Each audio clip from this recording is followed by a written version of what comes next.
Good morning everyone. जैसा कि हमारा चैप्टर फर्स्ट कंप्लीट हो चुका है, अब हम चैप्टर 2 स्टार्ट कर रहे हैं। हमारा जो चैप्टर 2 है वो है रिलेटिव प्रोनाउन के बारे में है, यानी कि संबंधवाचक सर्वनाम के बारे में हम इसमें पढ़ेंगे कि रिलेटिव प्रोनाउन क्या होता है। Read the following sentence carefully. निम्नलिखित वाक्यों को ध्यान से पढ़िए। फर्स्ट सेंटेंस है, this is the boy who is my best friend. यह वह लड़का है जो मेरा सबसे अच्छा दोस्त है। This is the book which I like most. यह वह पुस्तक है जो मुझे सबसे अधिक पसंद है। Third, I have lost the watch that you presented me. मैंने वह घड़ी खो दी जो आपने मुझको भेंट में दी थी या भेंट की थी मुझे। This is the boy whose friends are coming today. ये वो लड़का है जिसके दोस्त आज आ रहे हैं। और फिफ्थ है, these are the boys and या फिर गर्ल्स वोम ऑल प्रेजेस। ये वो लड़के या लड़कियां हैं जिनकी सभी तारीफ करते हैं। In about sentence, each sentence has two sentence और clause joined by words who which that whose whom etc।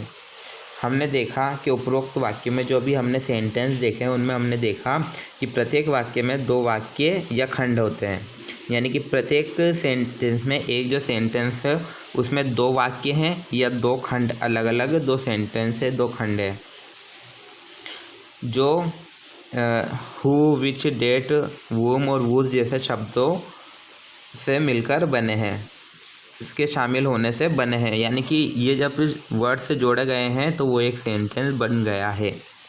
These words are called conjunctive pronoun. इन शब्दों को हम संयोजक सर्वनाम कहते हैं। ये जो शब्द है ये जो बने हैं जिससे ये जो हु विच वगैरह ये जो वर्ड्स हैं इनको हम संयोजक सर्वनाम कहते हैं। Because these act as conjunctions between two clauses। क्योंकि ये दो खंडों के बीच के संयोजन के रूप में कार्य करते हैं, यानी कि ये दो अलग अलग खंडों के बीच में संयोजन मिलाने का कार्य करते हैं। दो अलग अलग वाक्यों को ये मिला देते हैं। These words are also called relative pronouns because these related the second clause with the first clause and these are used to represent their antecedent or the noun just before them। तो जो ये words हैं इनको हम इन शब्दों को relative pronouns यानी कि संबंधवाचक सर्वनाम भी कहा जाता है। ये संबंधवाचक सर्वनाम भी कहलाते हैं ये जो वर्ड्स है, क्योंकि ये दूसरे खंड को पहले खंड से संबंधित करता है, यानी कि ये हमें ये बताता है पहला जो खंड है, पहला जो वाक्य है वो दूसरे वाक्य से संबंधित है, इसलिए हम इसे संबंधवाचक सर्वनाम भी कहते हैं। आगे देखते हैं, और इन्हें उनके पहले यानी कि ये जो वर्ड्स है इनके पहले एंटीसेंडेंट यानी कि पूर्व पद या नाउन यानी कि संज्ञा का प्रतिनिधित्व करने के लिए उपयोग किया जाता है। ये जो वर्ड्स हैं इससे पहले या तो हमें एंटीसेंडेंट मिल जाएगा, पूर्व पद मिल जाएगा या संज्ञा मिल जाएगी। इनसे पहले इनको प्रतिनिधित्व करने के लिए इसमें यूज़ में लिया जाता है। आगे बढ़ते हैं। हमने देखा in sentence the word who represent the noun by boy, वह शब्द जो संज्ञा के लड़के का प्रतिनिधित्व करता है, यानी कि वह शब्द हु जो संज्ञा है बॉय उसका प्रतिनिधित्व करता है। And hence it acts as pronoun, और इसलिए वह सर्वनाम के रूप में कार्य करता है, इसलिए हम उसको सर्वनाम के रूप में देखते हैं कि वो सर्वनाम के रूप में कार्य कर रहा है। As this word relates second clause with first clause, second clause who is my best friend in the description of the first clause this is the boy, it is called relative pronoun. तो हमने देखा कि वह शब्द पहले खंड के साथ दूसरा खंड संबंधित है।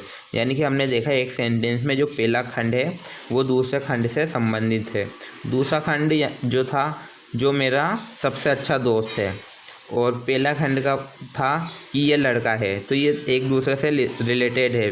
पहले खंड में कहा गया है कि ये जो लड़का है, फिर दूसरे खंड में कहा गया है कि मेरा सबसे अच्छा दोस्त है, तो ये दोनों एक दूसरे से रिलेटिव है, एक दूसरे से संबंधित है, इसलिए हम इन्हें संबंधवाचक सर्वनाम कहते हैं।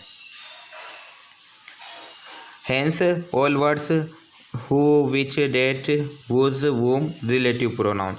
ये जो वर्ड्स हैं, ये सारे वर्ड्स हैं, हु हुआ, विच हुआ, डेट, वोज, वोम, ये सारे रिलेटिव प्रोनाउंस कहलाते हैं, यानी कि संबंधवाचक सर्वनाम वर्ड्स है, ये संबंधवाचक सर्वनाम कहलाते हैं। आगे बढ़ते हैं हम। Use of relative pronouns when blank space is given in sentence.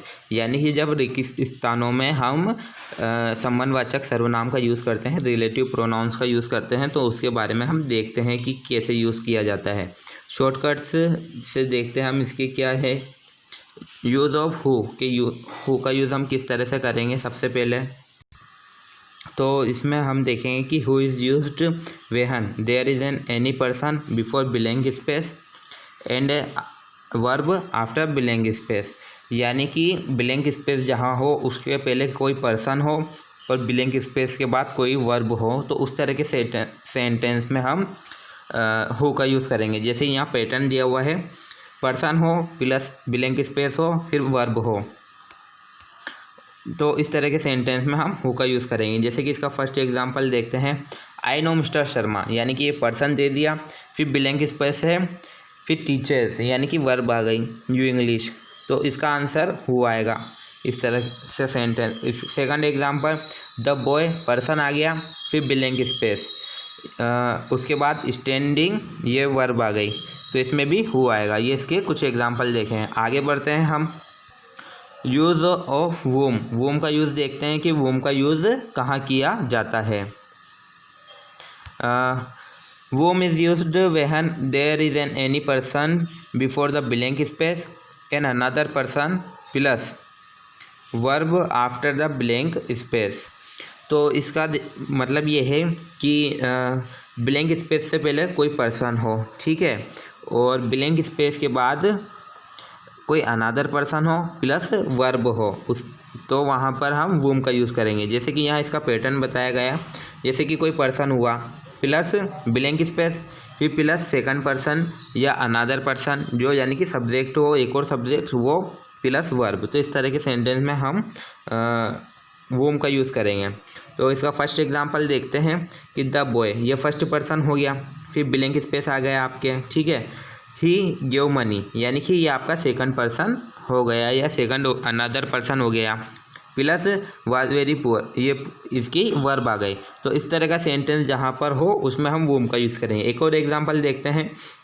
The man, ये आपका पर्सन हो गया, ठीक है, फिर ब्लैंक स्पेस आ गया, आई आपका सेकंड पर्सन या अनदर पर्सन हो गया, ठीक है, प्लस वर्ब, इसमें हेल्प वर्ब आ गई। तो इस तरह का सेंटेंस में हम वूम का यूज़ करेंगे। ये इसका पैटर्न था और ये हमने कुछ इसके एग्जांपल देखे हैं। आगे नेक्स्ट क्लास में कुछ एग्जांपल हम नेक्स्ट क्लास में देखेंगे।